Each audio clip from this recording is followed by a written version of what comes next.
Amigas, amigos de 18 minutos, me da mucho gusto recibirlos en una nueva edición de este que ya es un podcast muy bien posicionado. Gracias a ustedes, a su preferencia. Soy Mauricio Reynoso, director general de la Asociación Mexicana en Dirección de Recursos Humanos, a medir, y me da mucho gusto también saludar en esta oportunidad, como ha sido ya desde hace un poquito más de 3 años, a mi gran amigo Pancho Rodríguez, CEO y fundador de Smart Speakers. Pancho, ¿cómo estamos? Muy bien, muy contento porque tenemos hoy a un invitado de lujo que representa una de las empresas que es un orgullo para México. Me encanta ese concepto. Tienes razón, orgullo para México en cuanto a la empresa y Ujú. orgullo para México personal y profesionalmente, porque es uno de los ejecutivos mexicanos, particularmente en el área de recursos humanos, más destacados y con una carrera internacional impresionante. Les voy a presentar a Adib Estefan. Adib tiene más de 25 años de experiencia. Tengo el gusto de conocerlo dentro de estos 25, algunos de estos 25 años, liderando talento en América, Europa, Asia. Es un gran ejecutivo con experiencia internacional, como les comentaba, y él ha ocupado posiciones clave en Citigroup, Roche y Coca-Cola Company, liderando estrategias de cultura organizacional, compensaciones y desarrollo de talento a gran escala. Hoy es el director global de recursos humanos en José Pueblo, ni más ni menos, empresa líder y que todo el mundo conocemos perfectamente bien. Su formación viene desde la Universidad Iberoamericana, tiene estudios en Duke University y en el London Business School. Es un referente en liderazgo global de recursos humanos y de negocios y en transformación organizacional. Bienvenido, Adi. Te dejamos aquí con la primera pregunta con mi amigo Pancho. Gracias, Mauricio. Gracias, Pancho. Qué gusto. No, pues encantado de que estés con nosotros. Y pues bueno, viniendo de una empresa latinoamericana, mexicana, como Cuervo, que está en todo el mundo, ¿cuáles son los principales retos que has tenido, ¿no? al llevar este liderazgo a nivel internacional? ¿Y cómo han reaccionado ante un liderazgo latinoamericano, mexicano? Gracias, Pancho. Muy buena pregunta. Voy a hablar de algunas de las regiones del mundo, a lo mejor, en las que he tenido retos interesantes. En todas los hay, pero para tratar de concretar en algunos. En América Latina, sin duda, Brasil representa el país con la sindicalización más retadora. ¿Por qué? Porque todos los empleados en Brasil, incluso los directivos, son sindicalizados. Y me voy a referir a una etapa del tiempo específica. En el año 2014, en Brasil, había yo creo que leer un entorno político y económico muy particular, que fue una crisis económica donde el real brasileño se devaluó el 50%, y una crisis política donde estaban sacando del poder a la presidenta Dilma Rousseff. Entonces, eso le implicaba a las empresas en particular, ¿no?, a la que yo manejaba, una serie de problemáticas porque se importaban los bienes que se vendían en ese mercado en monedas europeas, en francos suizos y en euros, que con la devaluación ya representaba un gran reto. El punto es que negociar con sindicatos en Brasil no lo haces como una sola empresa, sino que además tienen estos contratos de industria que también existen en México, pero allá son más prevalentes y más complejos. Tienes menos fortaleza de negociación. Entonces, sacar avante a la empresa en ese entorno, en una estructura de sindicalización tan compleja, sin duda es un tema.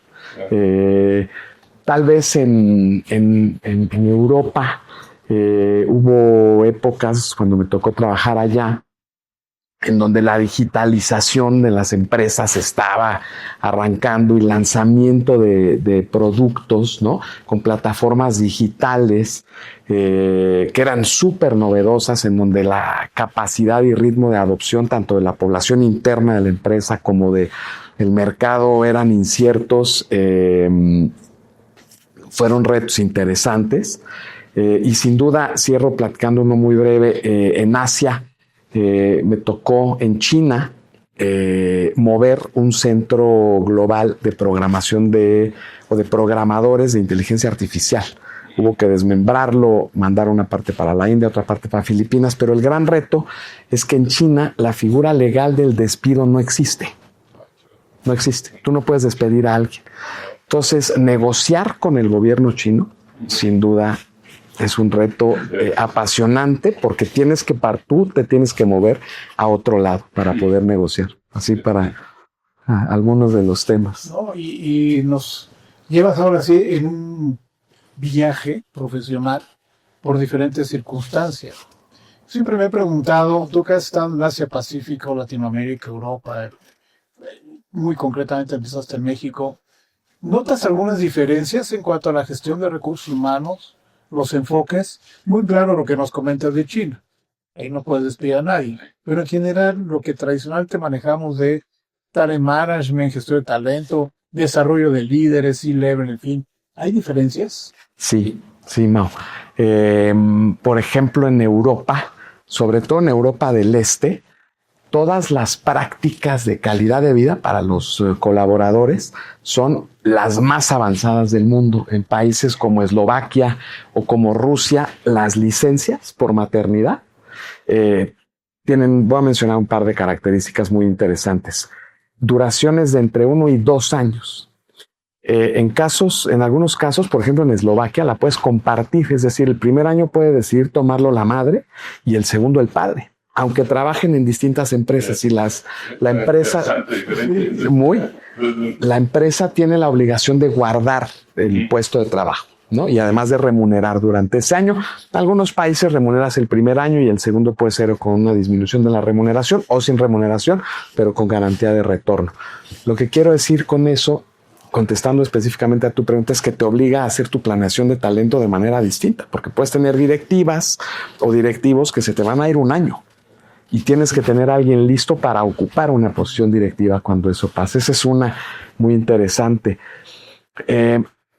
Siendo repetitivo, pero importante, en Brasil en particular, con toda esta complejidad de la sindicalización, tienes que trabajar diferente, por ejemplo, la comunicación, porque no comunicas solo a segmentos iniciales o de la base de la pirámide en la fuerza de trabajo, sino que tienes que comunicarle a los directivos que están igual de interesados en cómo va a cerrar un contrato colectivo, ¿no? Por las condiciones de incrementos salariales y beneficios.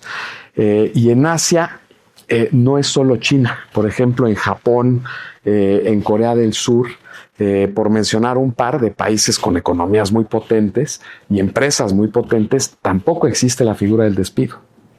Entonces, de igual manera, tienes que gestionar diferente. No puedes planear ni ejecutar una reestructura con las libertades que puedes tener en mercados más liberalizados como Estados Unidos o México. ¿Y cómo le haces? O sea, si no existe la figura, ¿cómo le llaman y cómo se ejecuta? A donde tienes que llegar, Pancho, el formato legal es un mutuo acuerdo. Pero tiene que haber incentivos, ¿no?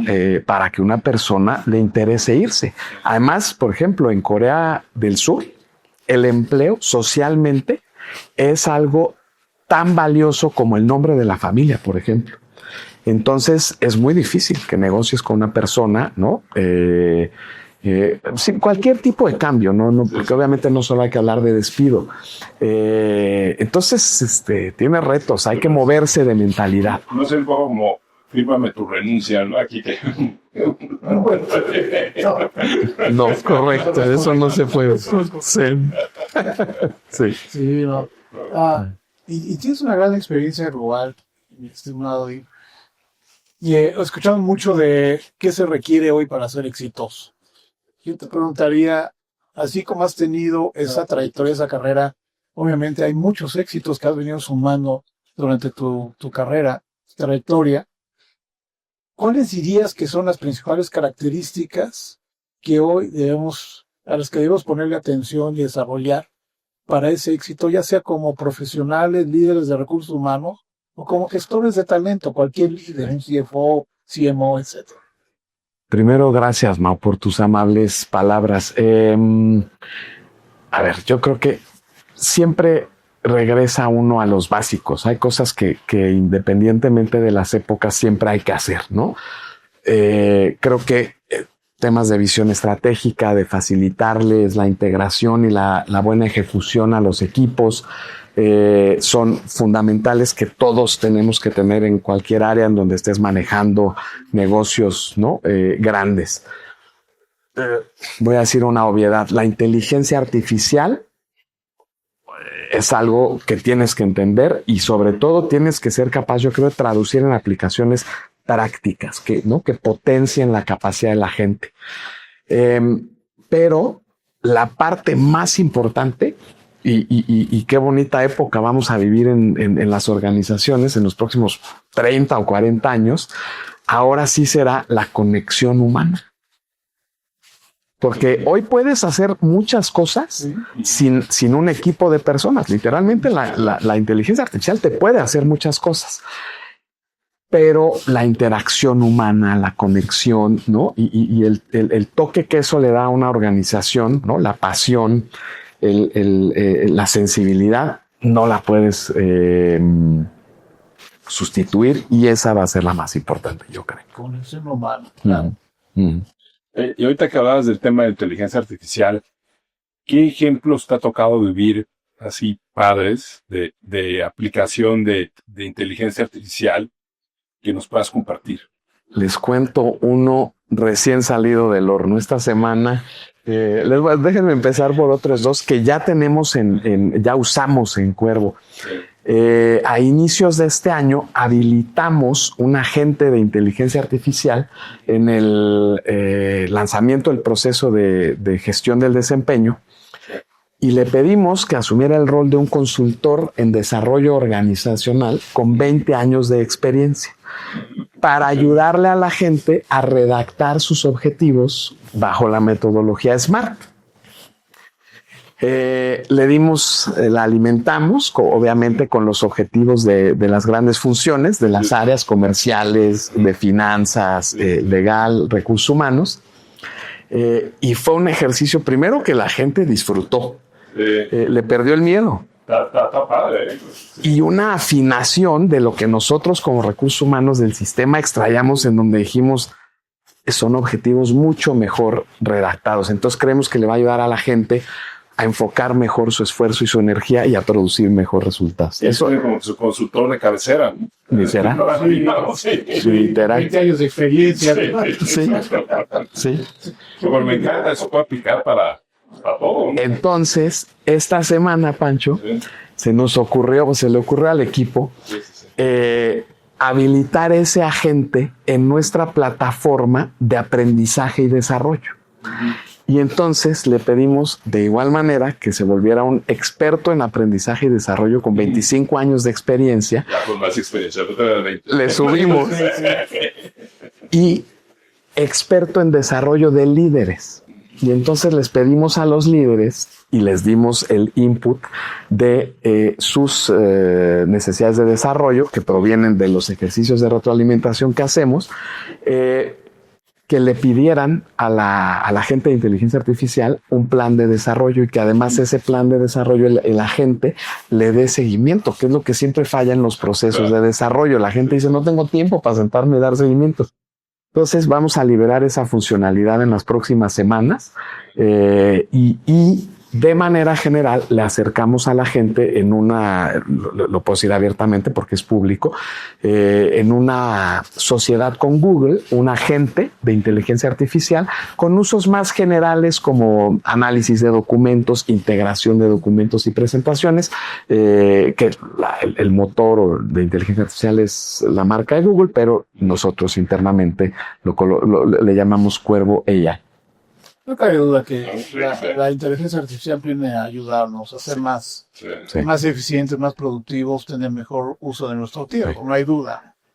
Ahora, y si nos vamos al otro lado, mi estimado Dick, considerando el rol como una experiencia de aprendizaje, para verlo positivamente, ¿cuáles crees que son los errores que se siguen cometiendo en la gestión de talento?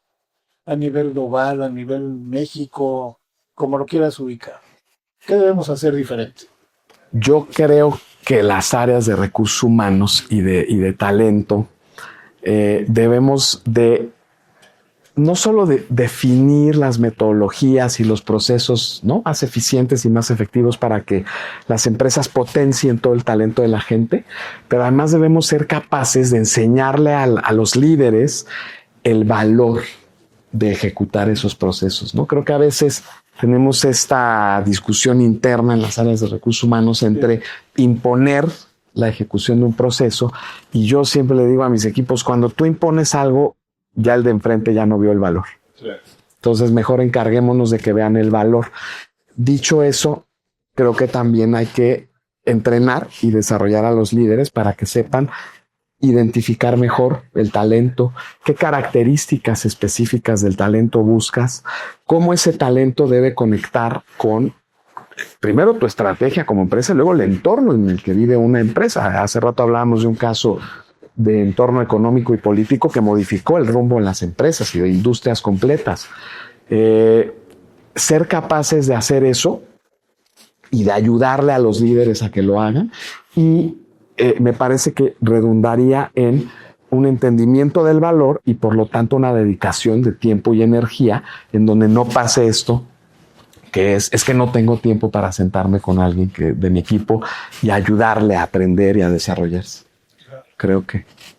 Y llevando esto a un paso todavía superior, ¿no? Pues uno de los retos importantes que tienen la mayoría de las organizaciones es tener una buena cultura organizacional. En tu experiencia, ¿qué es lo que más ayuda para lograr esto? La cultura, Pancho, y ese es un tema que nos podría dar para muchos 18 minutos, muchas ediciones de 18 minutos, pero lo que yo he encontrado es que si no la aterrizas en elementos específicos de una organización, que en mi opinión son 4, sí, se vuelve algo que no necesariamente aterriza y se mete, ¿no?, a los cimientos de la empresa. Y de los 4 sí hay uno que yo creo que es más importante, el liderazgo.